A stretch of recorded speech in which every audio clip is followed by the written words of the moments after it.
Merhaba efendim, merhabalar efendim. Merhaba Haber Caddesi izleyenlerine herkese merhabalar diyorum. Yine bol enerjili bir program sizi bekliyor efendim. Enerji, yani yok, enerji çağırmaya falan değil, gerek değil, yok. Enerji değil. Yok, enerji o enerjiden değil. O değil. Yok evet, yok. Başka enerjiler var.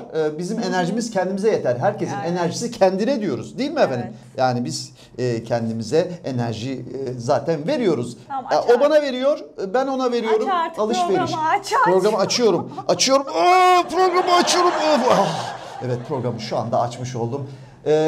Herkese iyi akşamlar diliyorum. Sevgilerimi, selamlarımı, hürmetlerimi büyüklerin ellerinden öpüyorum.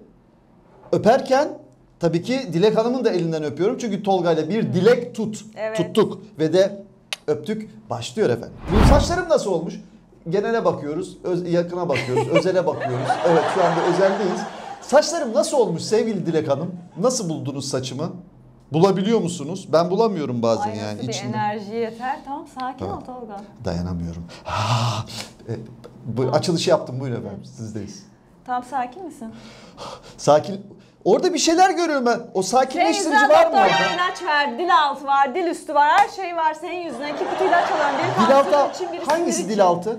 Altta olan. Altta olan. Altta olanın canı çıksın. O zaman şöyle söylüyorum. Dil altının bir üst modeli çıktı, biliyor musunuz? Bilmiyorum. Dil 7.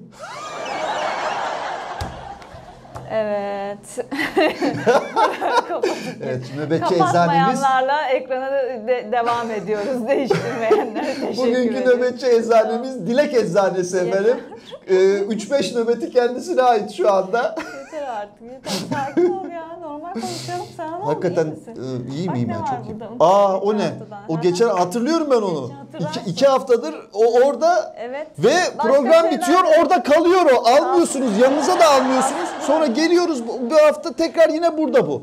Yani hiç mi bir gezmez falan, yani gezsin, yemek yesin, içsin, bir şey yok mu? Bunların ihtiyacı falan yok mu? Tuvalete gitmez mi bu? Onun Allah aşkına bu niye ihtiyacı burada böyle? İşte dayak atmayı seviyor. Öyle bir şey. O seviyor. Siz sevmiyorsunuz değil mi? Atlara vuruluyor onunla ama neyse artık. Atlara. Bulduğumuza vuruyoruz biz de. Evet. Bulduğunuza vuruyorsunuz zaten. Evet. Bulduğunuza vuruyorsunuz. Gelen vurdu, giden vurdu durumları. Aynen öyle. Neler yaptınız peki, ben sorayım. Ben Bana sordunuz sordum. ama programın Evet. kaçıncı dakikasıydı ben unuttum. Ben sordum, sen makineli tüfek gibi saydırıyordun, gitti o sırada. Bu kadar enerjik hiç sevilmiyor. Neyse, geçen hafta galadaydık. Gala fotoğraflarını göstereceğim. Öyle mi? size. Hangi galaya gittiniz? Beraber gittik ya. Biz beraber gittik. Belki unutmuşsunuzdur beni. Yani- Yanınızda ben öyle sebeplenmeye çalışıyorum falan. Çantasını taşıyorum, işte ne yapalım öyle yani. Taşısın, ne olacak? Ne gerekiyorsa Eğlendik. yaptık yani. Tabii bütün magazinler falan ona döndü. Bizi çeken falan yok. Bizi kimse çekemiyor zaten. Herkes onu çekiyor. Çat çat çat çat çat çat çut çut çut çat çat. Yani. Dedemin gözyaşlarına gittik. Evet. Gayet güzeldi. Peki ağladınız mı dedemin gözyaşlarında? Lütfen sormak istiyorum. Hayır. Niye ağlamadınız? Niye ağlayayım ya? Ama dedemin gözyaşları. Ben ağlamam. Peki benim dedemin gözyaşı olduğu için mi ağlamıyorsunuz yani? Sizin dedenizin gözyaşı olsaydı o zaman ağlardınız herhalde. Neyse, biz sonraki... Benim dedemin sizin dedenizin gözyaşlarını döver mi acaba? Onu Bu düşünüyorum. bölüm sabredin. Bir sonraki bölümde ben halledeceğim, yapılması gereken haftaya yapacağım. Olmazsa montajda halledecek Ay Habib yok, abi. ben halledeceğim yani. Sıkıntı ya. Bey yapacak herhalde sana bir şeyler. Evet. Nasıl buldunuz filmi peki? Ağlamadınız. Bence gayet Nasıl güzeldi. buldunuz? Galası da çok iyiydi. Çok kalabalıktı. Güzeldi yani. İyi Kimler vardı geçti. galada? Yani ben de gördüm de siz de. Yani Meral Konrad vardı. Hamdi Evet, Alkan çok gelmişti. değerli Haber Evet. Caddesi değil mi? Evet, Evet. programcısı Meral Hanım, Meral Konrad. Evet. Kaçın Turgut Geliyor vardı. Hamdi Alkan vardı, yönetmen Hamdi Alkan. Bizi çekmedi. Vay Teşekkür ederiz, aynı kanaldayız ama. bizi Evet, çekmedi. çektik onun ipini çektik. Bizi görünce kaçtı falan, öyle şeyler yaşadık.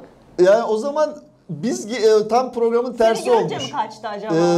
Hani Turgut'u görünce kaçıyorlar ya, tam tersi olmuş. Aynen. Bizi görünce Turgut abi kaçmış. Seni kaçmışlar belki yani. Benden dolayı mı diyorsunuz? Ben kaçın kurasıyım Allah aşkına. Bilmiyorum artık. Çok güzeldi. Evet.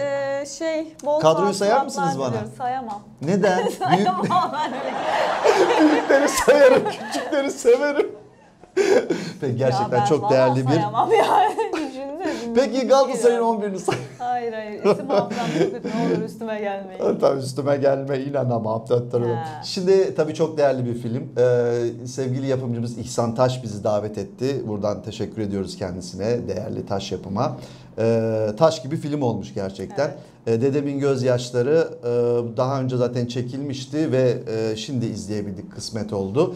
Çok değerli tabii Halil Ergün. Şu anda tabii Halil abi Mahsun'un dizisinde oynuyor. Güzel Aşklar Diyarı'nda tabii başladı. Şu anda yayınlandı mı bilmiyorum ama çekimleri devam ediyor. Kaldık biz, evet, televizyona biraz uzak kaldık. Alın televizyona yakın olun biraz. Yok biz yani... içinde olmayınca dışından izleyemiyorsun. Şöyle oldu. Biz salonda oturuyoruz, televizyon mutfakta, o yüzden televizyona uzak kaldık. Yani öyle bir şey mi oldu? Televizyon içinde olduğun zaman dışından tekrar televizyonu açıp izlemiyorsun ya. Yani anladım. Oyuncular izleyemiyor. Çok değerli Halil Ergün. Evet. Halil Ergün. Erkan Petekkaya da vardı ama ben onu hiç görmedim. Erkan Petekkaya vardı. Sen onu salonda gördün mü? Ben hiç görmedim onu. Erkan abiyi görmedim ben de. Çok enteresan. Belki gelmemiştir. Yoktu Erkan abi. Ya herkesi gördüm. Ondan sonra Cem Kılıç vardı. Onu gördüm. Cem Kılıç vardı. Güzel bir filmdi. Duygusaldı evet. Tabii. Hani şimdi ya ağlatacaksınız ya güldüreceksiniz zaten. Şu anda daha çok komedi filmleri revaçta ya da romantik aşk olabilir. Ya da hep cin filmlerimiz var ya bizim. İncin top oynuyor orada. Ama maçı hakem tatil etmiş. Bu arada işte dediğim gibi duygusal dram güzel bir filmdi. Seda Tosun vardı orada, hemşire rolünde. Orada Seda ile beraber bir dizimiz var bizim, oynamıştık. Ondan sonra Halil abi tabii orada dedeyi oynamış. Çok değerli aslında. Aliye Uzunatağan var, Sinan evet. Bengiyer var, Turgay Tanülkü var. Oradaki o emekli tayfası tam rafadan tayfa yani. Çok güzel, muhteşem bir kadro yapmışlar. Oradaki tam tiyatro kadrosu vardı, kahve ekibi. Ali abla da mahallenin içindeydi. Şahit olduğun böyle değişik komik bir şey? Yalancı şahit oldum orada ben. Yok değil mi? Yok, ya inşallah gişesi bol olsun. Kırışıklık kremleri satıyorlardı bir kenarda. Kırışıklık. Kimle kırıştırmışlar? Ne olmuş? Kimle kırıştırmış? O ne alakaydı? Biz magazinle ilgilenmiyoruz. Biz sadece komiklik yapacağız. Ben magazine karışmıyorum artık. Kadar. Kırışıklık. Nereden bilmiyorum, aldınız mı peki kırışıklık kremi? Evet, numune verdiler. Size verdiler. Bir damla kadar numune veriyorlar ya. Bir damla. Bana bir torba verdiler de torbanın içinde kitap vardı, bir de çay vardı. Bize onlar verildi. Kenarda satıyorlardı. Yani satmıyorlardı da öyle deneme şeyini veriyorlardı. Alakasızdı evet. Allah Allah, yani çok enteresan. Düşen kalkan bir şey olmadı ya. Ali Düşen Kalkar var bizim oyuncu. Galada ilginç bir olay olmadı. Olmadı. Ama güzel bir galaydı. Biz gala hep gezeceğiz böyle. Çok kalabalıktı ama çok aşırı kalabalık. Galabalıktı. Yani galabalıktı, gerçekten galabalıktı. Keşke kendi kendimize röportaj yapsaydık orada. Hiç vallahi aklımıza da gelmedi yani. O kadar oyuncu arkadaşlarımız, dostlarımız, evet, herkes oradaydı falan. Hani bizim programa malzeme çıkardı. Evet. Bol malzemos vardı ama biz hiç artık yapmadık. Biz Turgut Bey'den bekledik. İki evladım var. İkisinin de adı Mert'le Merve değil mi? Evet, nereden esti şimdi? Şimdi geçen senenin ondan sonra çok böyle kullanılan isimleri, popüler isimleri çıkmış ortaya. Bu istatistik yapmışlar. Enteresan bir şey. Bu arada ADNKS yapmış bu. Biliyor musun açılımını ADNKS'nin? Bilmiyorum. Adrese dayalı nüfus kayıt sistemi. Evet. Çok enteresan. Bebeklere konulan isimler. Yani sadece mesela bir bebekte olan isimler. Sadece bak 85 milyonluk nüfusun 22 milyonu bebeklerden oluşuyor, çocuklardan oluşuyor. Ve bir kişide mesela o bir bebeğe konulan isimler var. Dur, bir bebeğe konulan en benim bildiğim popüler Ebu Bekir Sıddık. Ebu Bekir Sıddık bebek hoş geldin diye görmüşsünüzdür belki. Ebu Bekir Sıddık. Evet, Ebu Bekir Sıddık bebek hoş geldin diye hastanenin kapısına asmışlar. Bir bebeğe de yani Ebu Bekir Sıddık. Bebek Arnavut. Ebu Bekir yavrum ağlama. Mesela var, sana söyleyeyim. En az görülen isimler. Azra var, Azra Akel. Azra aslında bilindik bir isim de. Azra Akel'i de koymuşlar ama yanına böyle ek koymuşlar. Azra Akel, 2 isimli. Elif Evim var. Irmak Dila var. Kerem Akıl var. Dilara Hayat var. Bunlar hep isim olarak. Eylül Feza var. Oğuz Umut Tuna Mete Kaan Celal. Oğuz bilindik bir şey de 2 isim olunca mı görülmüyormuş? Evet. Herhalde öyleymiş yani. Burada en popüler erkek isimleri geçen sene Yusufken bu sene Yusuf sıralamada birinciliği kime kaldı? Yusuf olmuş. Yusuf. Çık. Alparslan olmuş. Alparslan. Evet 1071 Malazgirt Zaferi'ni hatırlıyoruz tabii. Alparslan kaldı mı? Ne bileyim. Alparslan dizisi falan var ya şu anda acaba diziden mi esinleniyorlar? Daha mı böyle bir şey oluyor? Diziden esinlenmişlerdir ama isimlerin birazcık da modernize olması gerekmiyor mu zaman içinde? Ebubekir Sıddık'a üzüldüğüm kadar Alparslan da ne bileyim biraz üzücü geldi ya. Bir de Alparslan var. Yani hem Arslan'la Aslan. R koyduğun zaman Arslan ve Aslan. Yani bir R farkı oluyor aralarında. Bebeklere daha çok sevimli isimler düşünüyorum. 8366 kişi Alparslan koymuş bebeğin ismini. 6300 kişi Yusuf koymuş. Daha sonra Göktuğ, Ömer Asaf ve Miraç şekilde devam ediyor bu isimler. Yani. Değişik. Sen ne verirdin bir çocuğun daha olsa? Erkek olsa? Ama ben uyumlu sevdiğim için Berk falan olurdu yani. Belki mi olurdu? Berk. Ha ben de belki olurdu. Hani uyumlu seviyorum Berk. ben çünkü. Hı. Mert Berk. Yine. Ama Berk'te bir dizi vardı Mert'le bozuyor. Gert diye. M ile başlayan bir şey duydum ama ya. Yine kısa M ile başlayan. Me gibi. diyorsun peki ben kuzuların sessizliğini oynayayım ben bari. Seninkinin ismi neydi? Evet. Kimin? Senin.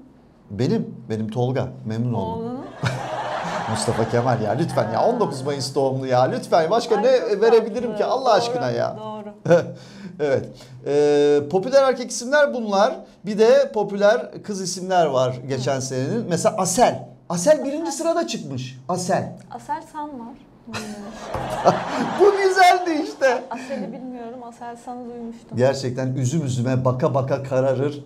Benle beraber partner ola en sonunda böyle bir espri yaptırdım. Başka bir şey demiyorum yani. Buraya gelirken beyin hücrelerimin bir kısmını evde bırakıyorum. Kullanılmayan şeyleri yanımda Bir kısmını. taşımıyorum. Ağır 2 kısmı sizde mi kalıyor? Evet. Onu da hayatımı devam ettirebilmek adına kullanıyorum. 9. kısım. Yürüyebilmek için falan. Nefes alabilmek için. Evet Asel birinci sırada. Tamam. Zeynep'i zaten biliyorsunuzdur. İkinci sırada Zeynep var. Ha, gayet güzel. Defne var. Defne biliyorsunuz. Defne bir bereket sembolüdür. Güzel. Ondan sonra mesela ben çay yaparken böyle defne yaprağı içine atarım. Ondan sonra hem karanfille falan. Karanfil oylum durumları. Zümre var, Asya var. Asel ismi 8114 bebeğe verilmiş. Asel ne demekmiş ki ya? Asel. Hiç duymadım. Asel ne ya? Zeynep 7614. Zeynep çok normal. Okey. Zeynep'e okey. Defne 6895. Onu da biliyoruz. Zümre 5382. Burada gibi okul numarası gibi oldu. Asya 5224. Asya'nın biliyoruz. Peki bir kızınız olsaydı siz ne koyardınız adını? Merve. Ne verirdiniz? Yine mi Merve? Büyük Merve, küçük Merve. Meryem. Merve aşağı, Merve yukarı. Meryem koyardım o zaman. Ha, Merve, Meryem uysun diye. Erkek olduğu zaman neydi? Neyli bir şey bulamadım. Bulamadın mı? Mehmet? Mehmet uzun. Mehmet bir de klasik. Benden klasik bir çocuk çıkmadı inanmıyorum. Benden Mehmet Klasik olmaz müzik yani. geçtiğinde bir çocuk çıkıyor. Mert olmaz. Yenilerden M ile başlayan bir şey. Merdane. Yok. Ne olabilir? Bilmiyorum. Melih. Ya yapmayacağım zaten. Melih olur. Ben bıraktım o işleri. Jübilesini yapmış Üredim. direkt Ben ama. yeterince üredim. Bitti. Daha çoğalmak istemedim. Artık Sibel üresin. Yeter. Kimse Tamam çoğaltmaz. Dilek Hanım'a gerek yok. Sibel üresin. Mümkünse ben çoğaltabilirim ama beni bölmesin kimse. Bölmeyin Ben lütfen. mutluyum Kare şu an. köklerini ayırabilirsiniz. Ama Evet, bölme evet. falan yok. Türkiye'nin en zengin ili. Sizce ne olabilir? Kayseri mi? Kayseri. Kayseri. Yok ya. İstanbul'da mı? Dur. Dur diyorsun. Daha değil işte. Yani ama İstanbul'a çok yakın bir yer. İzmir, Komşusu İstanbul'un. Bursa. O da var içlerinde ama daha ilk ona girmiş o. Neresi olabilir öyle? İstanbul'dan böyle çıktınız yola. Selam verdiniz sağa sola. Köprüyü geçtiniz. Köprüyü geçene kadar. Ondan sonra Tekirdağ şeye falan doğru demeye gidiyorsunuz. çalışıyorsun. Bolu'ya doğru gidiyorsunuz. Bolu'ya doğru. Bolu'dan İmkansız önce. ya, Bakalım ne İstanbul. otobandan vardınız. Gidiyorsunuz şu anda. İstanbul'dur o ya. Yanlış bilgilerle geliyorsun buraya. İstanbul. Her şey İstanbul'a dönüyor. Nasıl İstanbul en zengin oldu? Bizde kaynaklar yalan söylemez. Neresiymiş? Ben bilmem. Google bilir. Eşim de bilmez. İyi. Yani. Kocaeli. İmkansız yani. Koca eli yani. Orada. Kocanın eli. Koca eli. Ay şimdi yani hiçbir yeri küçümsemek için değil ama her türlü Ama- İstanbul'da olduğundan dolayı bütün iş. Tamam beyin Tabii diyorsun toprağı, yani. hani Allah aldın ya korusun her mesela yeri. tabii ki bir Toprağı. deprem bir şey olduğu zaman bütün Türkiye'nin beyni burası, kalbi de burası. Evet. Ayrı konu ama yani istatistike göre yani bu İmkansız istatistiki de söyleyeyim sana GYSH'ye göre. Ama neden Bir dakika. dolayı? Gayri safi yurt içi hasıla raporu verileri diyor GYSH. Gayri safi yurt içi hasıla raporu. O zaman hasıla olmaz ki orada sahıla ne olur olmuş GYSH. olabilir ki ya? GYHS olması lazım bunun. Burada açılımda da bir yanlışlık var. Evet. Şeyde. Gayri safi yurt içi bak hasıla yerine SH o zaman H başa gelecek HS olur. GYHS. Burada bir yanlışlık var. Bak bu kaynağı ben kabul Sebebi etmiyorum. yazmıyor mu peki? Neden? Kocaeli Kayseri diyorum hala. Orada bir aklımda Kayseri'de kalmış kaldı ya. ama Evet. K'ları Orada tutturdunuz. bir- K harfinden tuttu. Neden peki? Çünkü sanayi bölgesi yani Kocaeli gerçekten. Hani gittiniz mi İstanbul gördünüz için mü? dertli, İzmit bir güzeldir. süre sonra Ben de orayı da Adapazarlıyım. O da benim komşum. Bir süre sonra İstanbul orayı da sınırları içine alır. Gitgide Aha, büyüyor kapsar ya. diyorsunuz. Surların içinden başlayıp da nasıl bu kadar yayılan bir şehir olabilir bilmiyorum. Gitgide bütün şeyi Sömürge politikası. sömürüyor evet İstanbul. Somuruyor. Alıyor. Kocaeli bu arada. Plakası 41. 41 kere maşallah diyoruz. Birinci sırada ya Türkiye'nin en zengin ili daha ne olsun efendim. Yani mesela benim Sakarya girememiş. Yok. İlk Sakarya'da onda yok. Bir şey yok ki. Yok. Ben varım işte. Orada- Ara sıra ben varım. Öğrenci şehri orası. Kabak var. Bak kabağımız meşhurdur. Tamam. Patlıcanımız meşhur. Yok patlıcan değil de patatesimiz Yazlık meşhurdur. olabilir. Patlıcan niye benim aklıma geldi ya? Patlıcan nereden çıktı? Patlayacağım şimdi. Ama Neyse ben. Antalya'nın patlıcanlı reçeli meşhur. Öyle mi? Patlıcanlı Ama reçel. geçen çok şey. Peki. 2 İstanbul.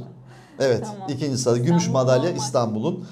Üç 3 Tekirdağ. ama. Evet. Ya hep buralar işte. Hep Marmara bölgesi. Marmara'nın içinde dolaşıyoruz şu anda. Çıktık böyle bir İç Anadolu yapalım. O da tabii Türkiye'mizin başkenti. Başkentimiz Ankara. 4. sırada. Memur kenti. Sonra İzmir geliyor. Tatil. Tabii İzmir'de mutlaka girmesi lazım. Belki ilk 3'e girmesi lazımdı ama ilk 5'e girmiş. İç Anadolu'dan bir tane, şu anda Ege'den bir tane numunelik. Bilecik geliyor bu arada 6. sırada Bilecik var. O da Marmara bölgesinde. Enteresan. Kırklareli, Trakya çıkıyoruz. Yine Marmara bölgesi. Yani. Kırklareli. Yalova. Yalova'da il oldu biliyorsun. O da 8. sırada. Çok enteresan. 9. sırada Bursa var. En sonunda Bursa geldi. 9. sırada. Bursa gayet büyük bir şehir çünkü orada da iş imkanlarının çok yoğun olduğunu düşünüyorum ben. Çok doğru orada düşünüyorsunuz. kumaşçılar falan var diye biliyorum çünkü. Kumaşları sağlam evet kesinlikle. Ve 10. sırada Antalya. Akdeniz'in güzel Antalya nasıl incisi. onda kalmış Antalya. ki o turizmden maşallah yok Onda mudur? bunda şundadır. Bu Onda sene kalmış. demek ki bu sene bir yerli turistin başka yerlere gitmesi sebebiyle olabilir.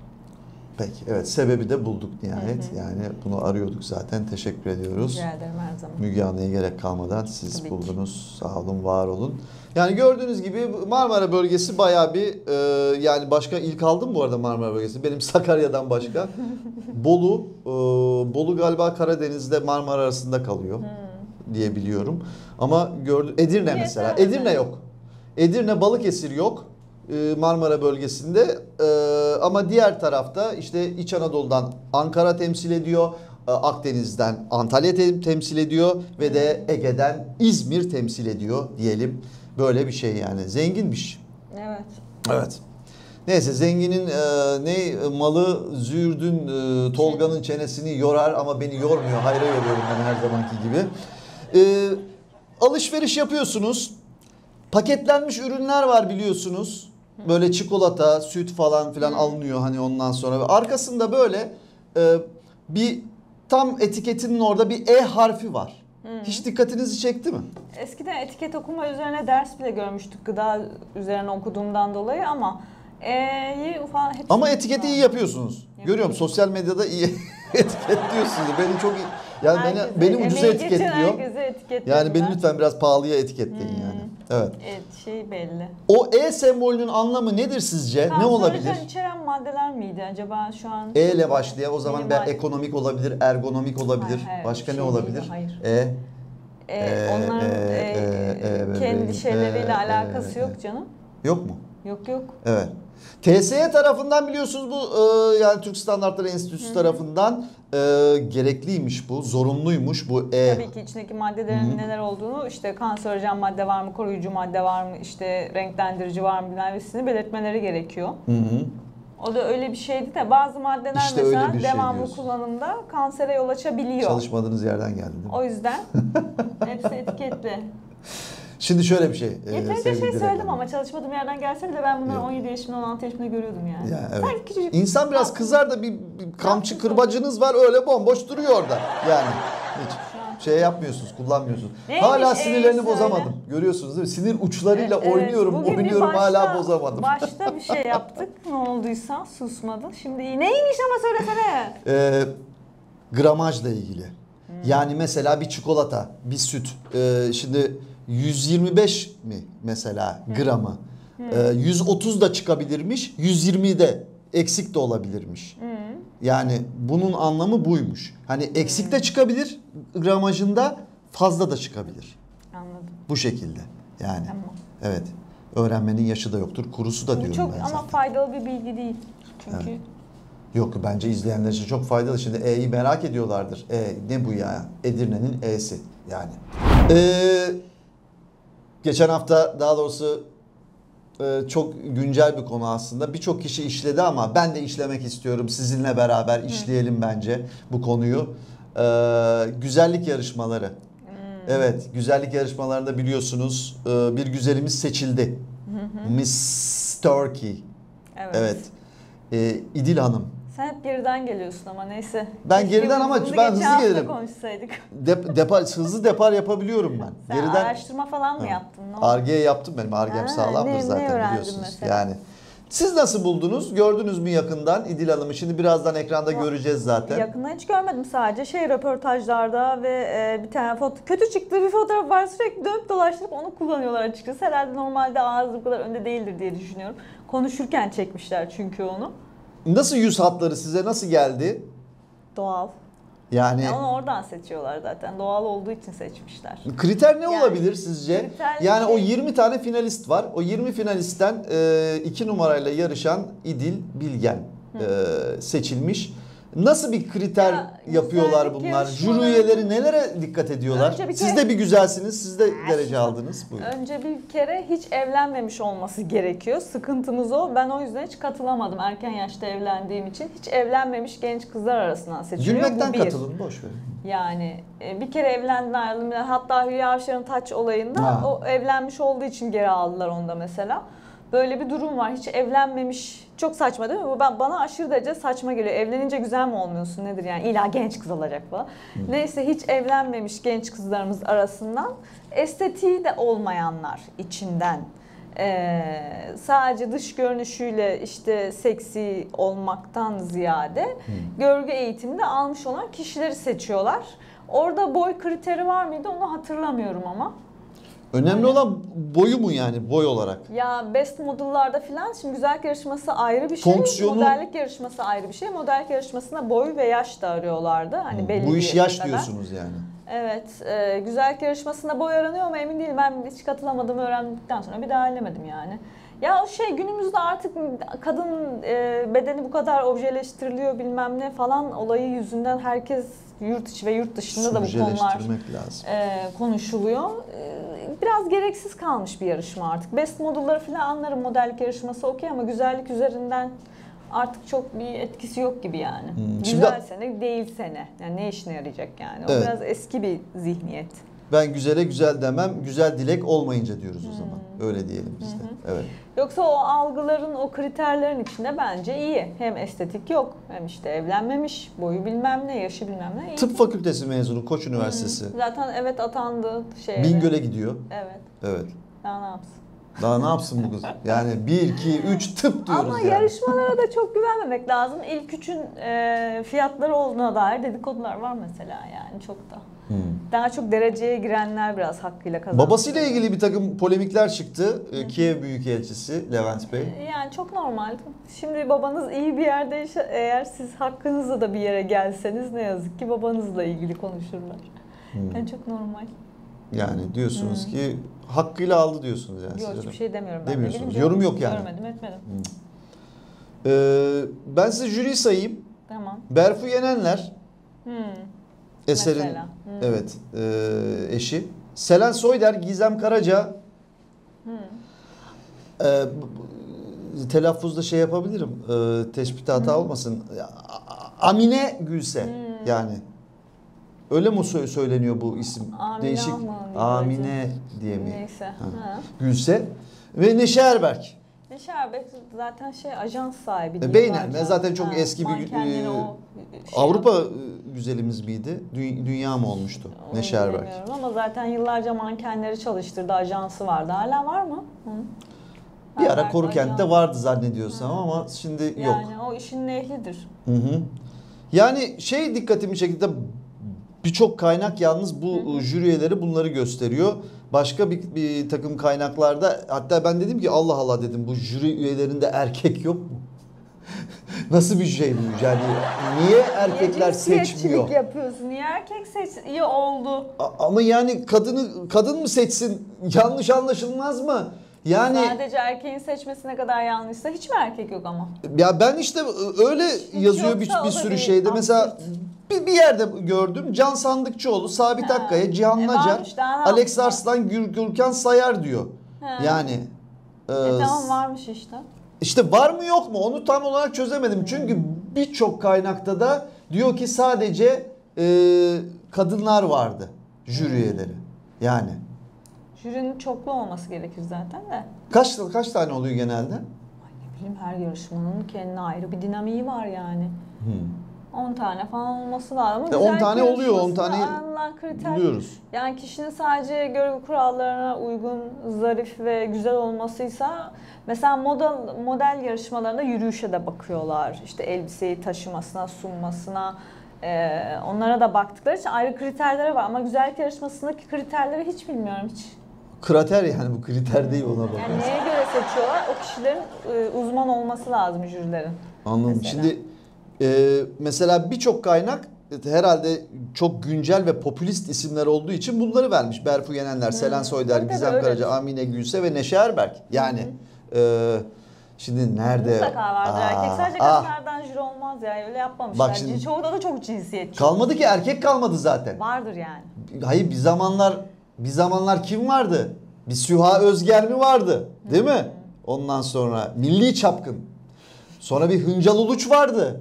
Evet, bir Hıncal Uluç olsaydı ondan sonra ne bileyim geçenlerde kaybettiğimiz Erkan Özerman değil mi? Bunlar olsaydı herhalde çok farklı belki de güzel seçilebilirdi yani kriterler çok farklı olabilirdi diye düşünüyorum. Yani dünyanın Türkiye'nin en güzelliği ki oraya katılan yarışmacıların içinden estetiksiz evlenmemiş bir hanım seçiyorlar.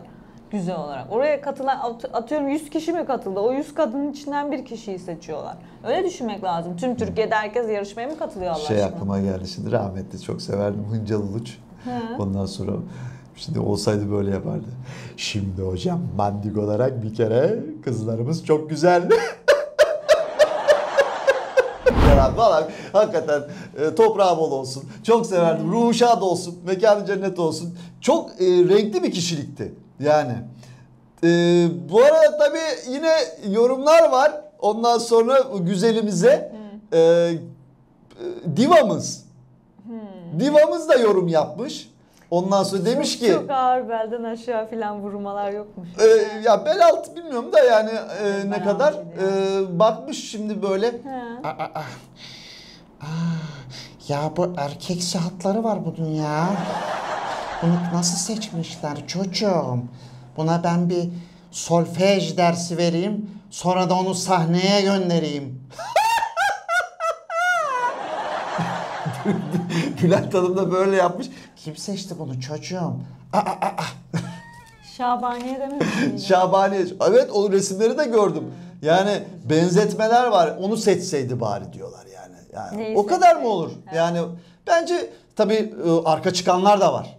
Çağla Şikel. Ben mesela hanımefendiyi zaten Çağla Şikel'in yüz şekline falan benzettim böyle. Yani tam böyle bir dizi olsa abla kardeş rahat oynarlar. Sanki. Yani evet. Nebahat Çehre çok değerli sanatçımız. O da mesela Ondan sonra Ya zaten bir korumuş onu yani, kollamış. yani bir hanıma o tarz yorumların yapılması hoş değil ama güzellik yarışmasına katıldığın zaman kendini ne yazık ki bu tarz şeylere açmış oluyorsun. Kötü eleştiriler de elbette geliyor. Yerin dibine de sokuyorlar böyle. İşte o yüzden güzellik yarışmalarını kaldıralım gibi bir şeyler var bütün dünyada. Çünkü bir amaca hizmet etmiyor yani. Bir kişinin güzel olması ona herhangi bir iş kolunda artı sağlamıyor. Evet. Instagram'da yarışmaya katılmadan önce 6000 takipçisi varmış. Şimdi? Şimdi kaç olabilir sizce? Yani bir arttırın bakalım. 60 Bir de bin. eksiliyormuş falan. 6000'den 3000'e düştü. 60 bin falan mı olmuş? O kadar şu anda değil. Ha. Şu anda değil. 20 bin mi olmuş? Azaltan yok mu, arttıran yok mu der gibi. Birazcık geçiyoruz tabii. 30. Ya yine az takipçisi olmuş ben 33. söyleyeyim. 33, Bence az. 33 bin. Neyse. Sezen Aksu'ya ve 33. Başarılar 333. diliyoruz ona. Evet. Doktorlukta. Tabii canım, kesinlikle hekimimiz yani. Yani yarışma olacaksa best model'lar daha mantıklı. En azından oradan gerçekten şeyler oyuncu yarışması ve model yarışması olabilir mesela. Best model'dan mankenleri çıkarıyoruz. Öbürlerinden oyunculuk şeylerini çıkarıyoruz. Oyuncuları çıkarıyoruz filan. Yeterli oluyor. Güzellik ne? Gerçekten. Zevkler ve renkler diyoruz vallahi Ya işte yani hani sonuçta, değil mi? Instagram profillerinden asıl bir yarışma yapsalar ya. Değil mi? Finalistler çıkar mı acaba ödül almaya? Instagram güzeli seçildi. Instagram profillerindeki Sosyal fotoğraflar medyalar üzerinden. falan. Facebook Düşünsene, güzeli. Kazananlar. Instagram güzeli. Kazananlarla profillerini güzeli. gösteriyorlar ama mesela. Twitter Aha. güzeli. Bir ben- Dıvıdır güzeli. Kaç dıvıdır. kişi mesela benim bir iki tane daha manken arkadaşım var. Bir onlar bir ben işte filan gerçekçi hani profiller. Düşünsene acaba kaç kişi Instagram yarışmasında finalist olup da çıkar oraya? Hadi gibi. bakalım. Ha, er meydanı. Şopsuz. Ha. Neyse bilmiyorum artık. Bu güzellik yarışmasıyla ilgili son bir şey daha söyleyeceğim. Bu arada mayolu geçiş kaldırılmış efendim. Evet. O Evet. şey işte dediğim gibi. Yani şeyden gelmiş bu. Miss World'dan gelmiş emir. Spor giysinler, abiye kıyafeti giysinler. O kadar. Sizce neden olmuş olabilir? Bu Ya. mayolu geçiş neden kaldırılmıştır? Kadın vücudunun objeleştirilmesine karşı bir akım olduğundan dolayı işte büyük bedenlere de ya da çok zayıf bedenlere de vücut aşağılaması yapılamasın diyedir o. Yani önemli olan atıyorum o elbiseyi tanıtmaksa mayoyu da tanıtıyor olabilir ama gerek yok yani. Atıyorum, Doğru bir şey mi 40 sizce beden yani? de katılabilmeli. Madem güzellik şey ise kişiye göre değişiyorsa algılar. Her beden türü katılabilmeli. Ona göre de mayolarla onu biz göstermeyelim. Elbise taşımaksa elbise taşıması görünsün. Şey diye falan, yüz yapmışlar. güzeli falan var değil mi? O da var galiba. Yüz güzeli, el Evet. güzeli falan filan yani böyle Tabii şeyler. canım var. el mankeni var, yüz mankeni var, mankeni, ayak takı mankeni mankeni var. var. Ben yapmıştım. El mi? Kapandım bilmiyorum. Yüz mü? takı. Tabii el de kullanıyoruz. Takı. Boynumuzu bilmem ne. Evet. Takıyı kullanıyoruz. Eliniz de çok güzel canım yani Thank işte you. yani her program bölümde Thank yani you. öpüyoruz. Yani saygımızı İyi o belli zaman ediyoruz. kapatalım. O zaman kapanış sizin. Vallahi kapatalım diyorsanız buyurun. Kapanış sizde, açılış bende, kapanış sizde. Kapanışta bari güzel bir şey görsünler diye kapanışı ben yapıyorum arkadaşlar. Gibi, borsada işte altın döviz piyasası şunda açıldı, şu kadar şeyle kapandı. Evet. Onun gibi. Evet. Kapanışı sevgili Dilek Hanım yapıyor. Ben hayırlı akşamlar dileyim. Hala Haftaya görüşmek kapatıyor ama. dileğiyle diyeyim. O kadar. Susmadan kapatıyor hala. Neyse. Ay bu programda da bize tahammül edebildiğiniz için çok teşekkür ediyorum. Evinde bizi izleyen herkese. Tahammül kalmadı. Size iyi akşamlar artık. diliyoruz. Artık haftaya Tahammül kalmadı. daha güzel bir şey çekeriz. Sizi artık. seviyoruz. Sakın geç kalma, erken gel.